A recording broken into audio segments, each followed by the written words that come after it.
Je vais commencer par une anecdote. Donc, un événement qui s'est passé il y a quelques années, qui est selon moi assez révolutionnaire et pourtant qui est passé relativement inaperçu. Donc, c'est l'histoire de l'Estonie qui, en 2014, a décidé d'ouvrir ses frontières en offrant des services administratifs donc à toute personne qui voulait bien être un résident électronique. Et donc, il suffit de remplir un dossier et de payer une taxe de 100 € pour obtenir une carte d'identité électronique.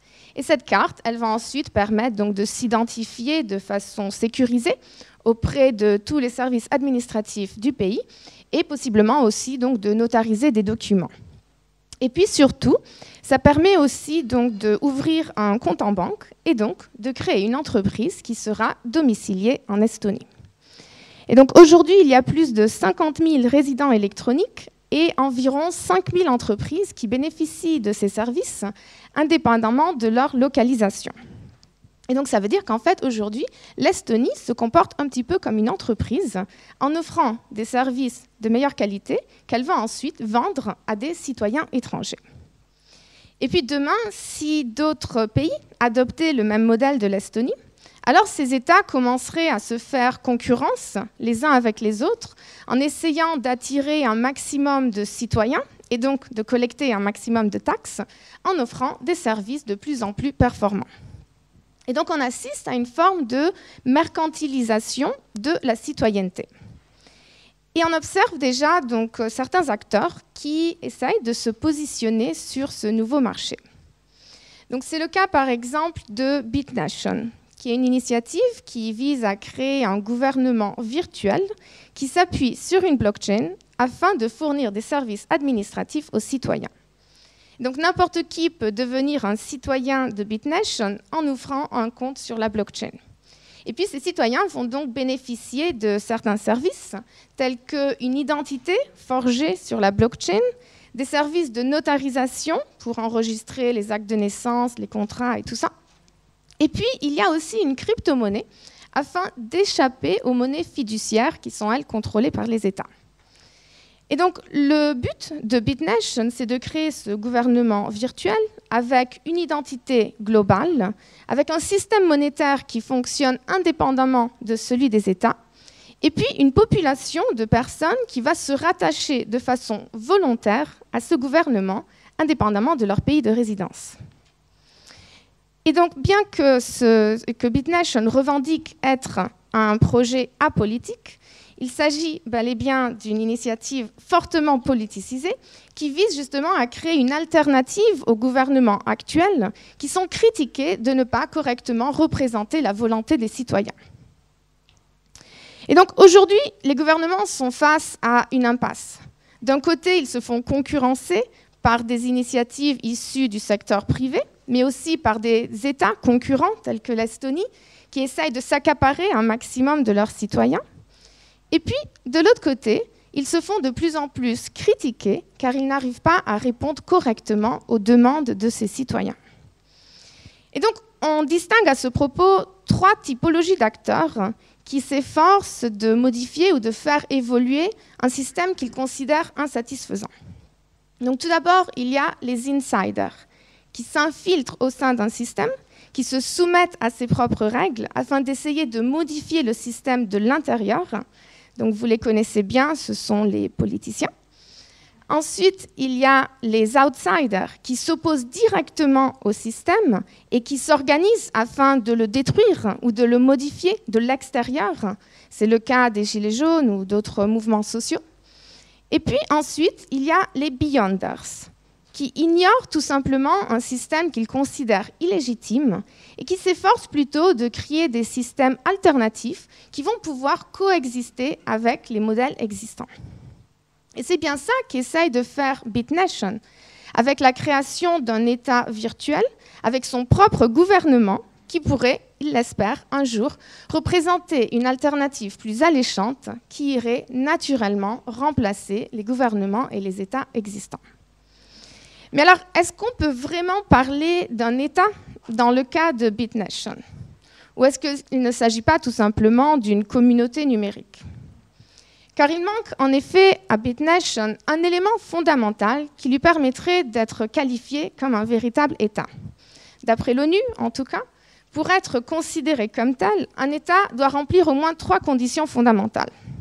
Il faut qu'il y ait un gouvernement, une population qui accepte d'être régie par ce gouvernement, et puis enfin un territoire. Et c'est bien ce dernier élément qui manque à BitNation pour qu'il puisse être considéré comme un État, mais c'est aussi ça qui lui manque pour qu'il puisse mener une réelle expérimentation dans le monde physique. Mais alors, où aller si on est un Beyond Earth? Où est-ce qu'on peut trouver des nouveaux espaces, des nouveaux territoires, afin de pouvoir expérimenter avec des nouveaux modèles de société? Eh bien, de nombreuses personnes se sont posées cette question et certains ont trouvé des solutions. Donc, en 1966, un vétéran de guerre s'est emparé d'une vieille plateforme militaire de 500 mètres carrés, un vestige de la Deuxième Guerre mondiale, située dans les eaux extraterritoriales au large du Royaume-Uni. Il a dénommé cette plateforme la Principauté souveraine de Sealand, une micronation dont il s'est autoproclamé président. Et puis depuis, donc, cette plateforme est devenue le hôte de nombreux sites internet de pornographie ou de services pour la vente ou pour l'échange de fichiers protégés par le droit d'auteur. Il était même possible d'acheter des passeports, bien que non reconnus d'un point de vue international. Alors évidemment, ce n'est pas toujours facile de trouver des territoires qui n'ont pas encore été revendiqués par des États. Et c'est pour ça que certains acteurs ont donc commencé à se focaliser sur les eaux extraterritoriales afin de produire des nouveaux territoires qui ne seraient pas soumis à la souveraineté d'un État.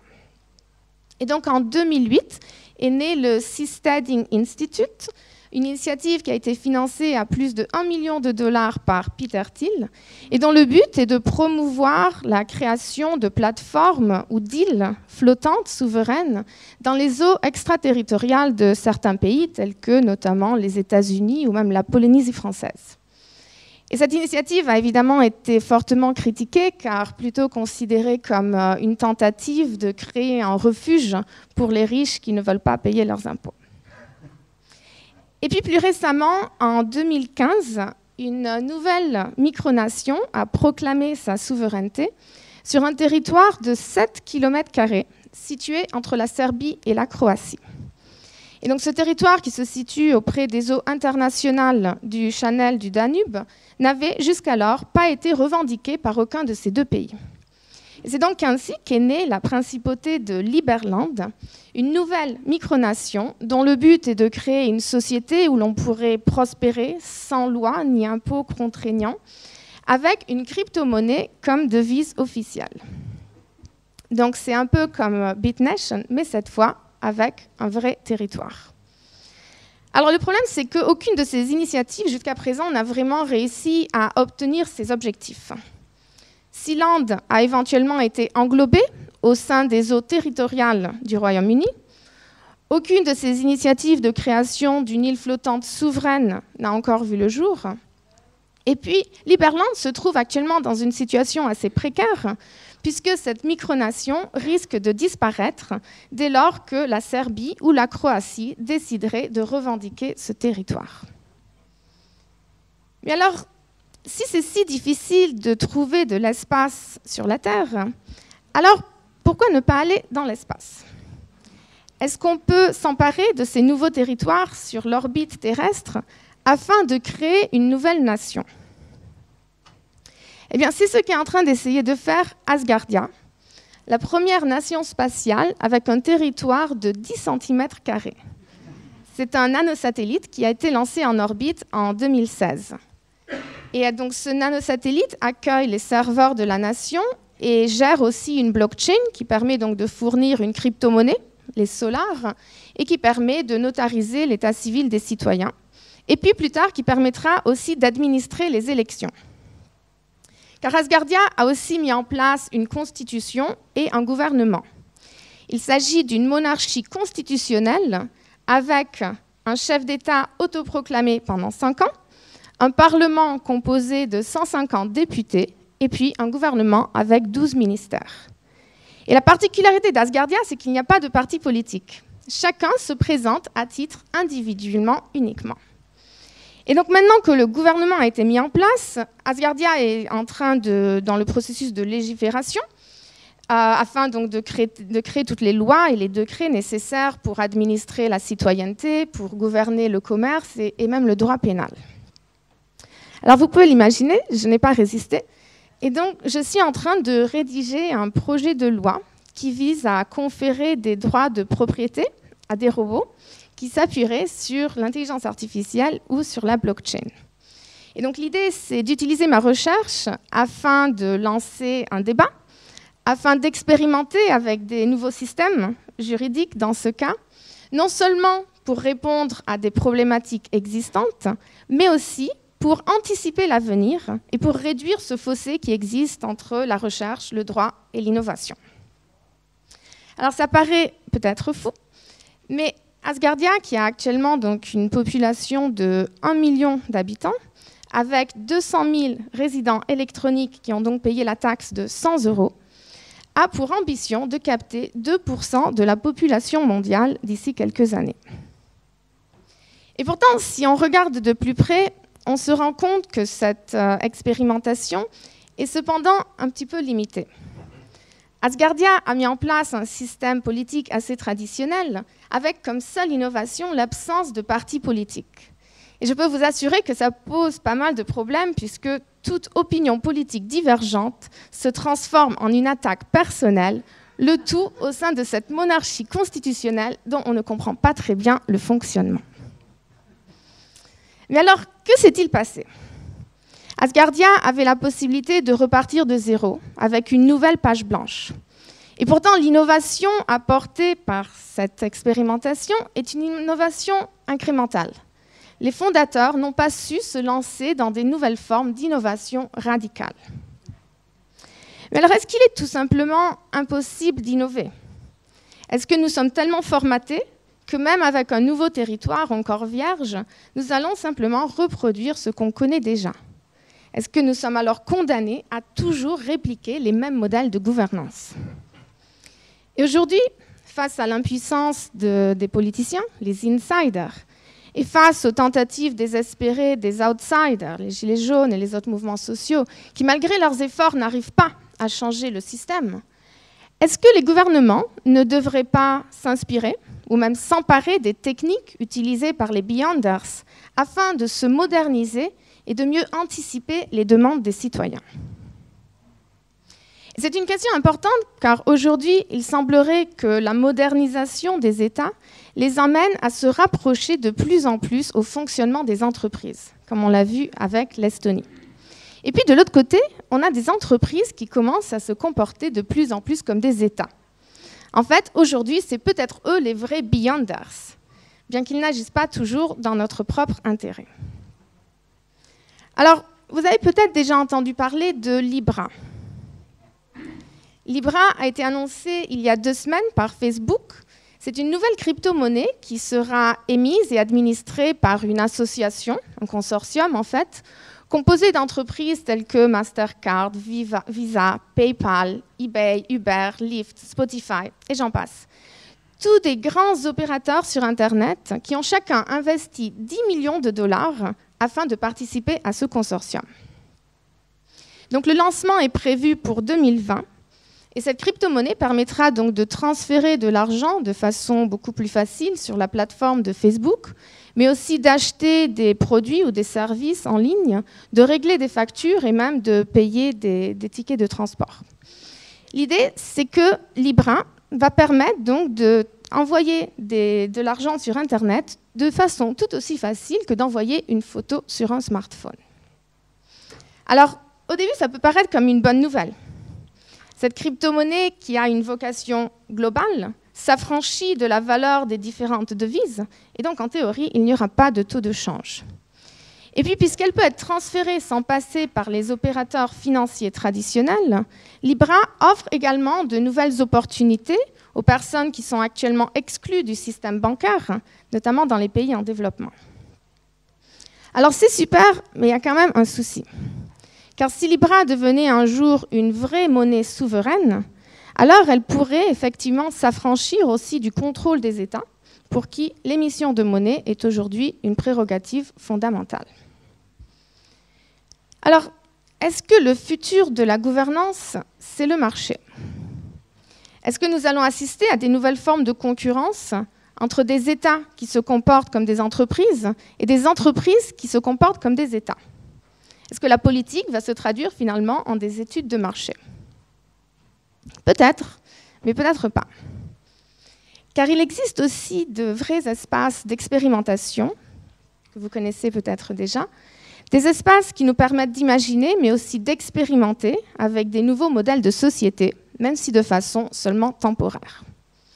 C'est le cas par exemple de Burning Man, un festival qui existe déjà depuis 33 ans et qui a commencé sur une petite plage de la Californie avec des hippies qui se rencontraient tous les étés lors du solstice d'été.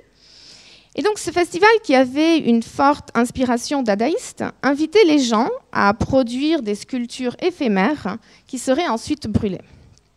Et puis dès lors que la police ne leur a plus permis de réaliser ce rituel, le festival s'est déplacé dans le désert du Nevada afin de créer une zone temporaire autonome, une micronation qui n'existe que pendant une semaine tous les ans. Et puis, le festival, au cours des années, a grandi jusqu'à devenir une véritable ville de 70 000 habitants. Et c'est ainsi que, malgré ses origines anarchiques, Burning Man a donc dû formaliser son propre modèle de gouvernance avec la création d'une société temporaire fondée sur des principes de partage et de collaboration et qui interdit toute transaction monétaire.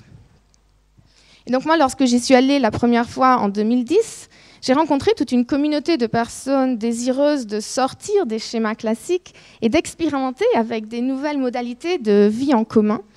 Et cela non seulement d'un point de vue théorique, mais aussi d'un point de vue pratique. Et puis, il y a d'autres espaces qui vont encore plus loin.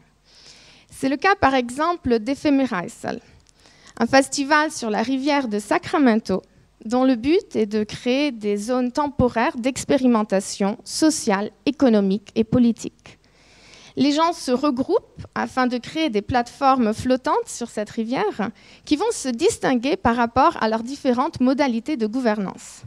Qu'elles soient anarchiques ou socialistes, communautaires ou autoritaires, peu importe, l'important c'est d'innover. Et puis pendant une semaine, les gens peuvent donc se déplacer d'une plateforme à l'autre afin de tester ces différents modèles de société. Et donc il y aura par exemple des plateformes qui vont complètement renier la notion de propriété privée et où les gens vont donc pouvoir se faire dépouiller, ou inversement, où ils auront l'opportunité de dépouiller les autres.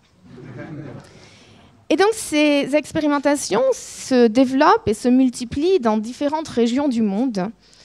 Et on assiste ainsi donc à l'émergence d'expérimentations locales. Vous ne pouvez pas aller à Burning Man au Nevada, vous pouvez aller à Nowhere en Espagne, Midburn en Israël, Africa Burn en Afrique du Sud ou encore Crème Brûlée en France.